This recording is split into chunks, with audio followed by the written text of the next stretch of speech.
The last thing an HVAC contractor wants, like the nightmare, is one of their clients calling in winter saying, that system, that newfangled system you installed for me, isn't working, I'm cold. And they've, for 30, 40, 50 years, they've installed furnaces that they know work, that can size well, they're reliable.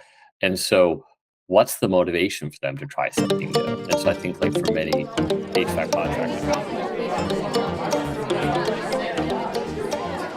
So if you could, in the most simplest terms, and maybe start with you, Matt, because you're on more of the practical side, explain what are heat pumps, in simple terms, what are they, how do they work, and why are they so efficient? I like to say a heat pump, an air conditioner is just a crappy heat pump, right?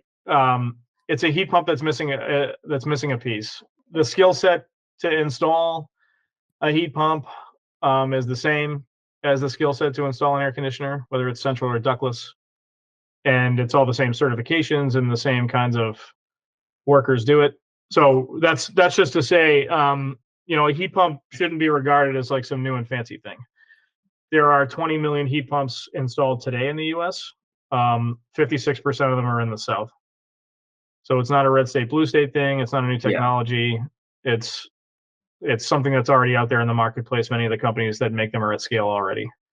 And contractors, at least theoretically, already know how to install them. Briefly, how they work. A heat pump moves heat. It doesn't generate it. So if you have a furnace, it combusts some fuel, oil or gas or propane, and that fuel heats a piece of metal called a heat exchanger, and a fan blows air over it, and that's how the heat gets in your house. For heat pumps, there's a loop, like a copper pipe between the inside and outside. There's a coil. It like kind of curls up into a coil inside. It curls up into a coil outside. And in between the two coils is a compressor. And so, it runs on like these two laws of physics, which is that gases are hotter under pressure and heat moves from hot to cold. That refrigerant, when it's outside, is minus 40 degrees. So even if it's minus 20 outside, there's still a little bit of heat. Goes into the coil, gets pumped through the compressor. Compressor puts it at high pressure, so it's very hot.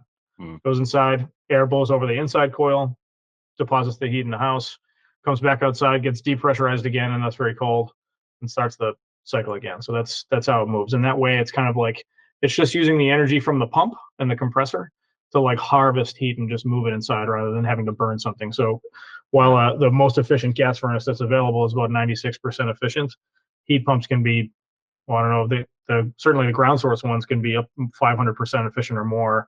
On a seasonal basis for air source, it's about 275%.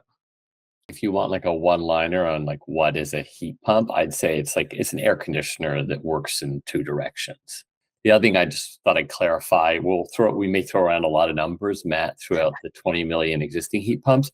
Just like if you look at the USCA announcement, the baseline starts at just shy of 5 million up to 20 million. That's for the 25 states that are part of it. Those are generally kind of like coastal and northern states.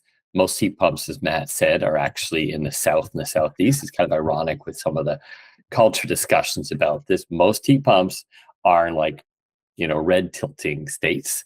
So that's why those numbers are a little different.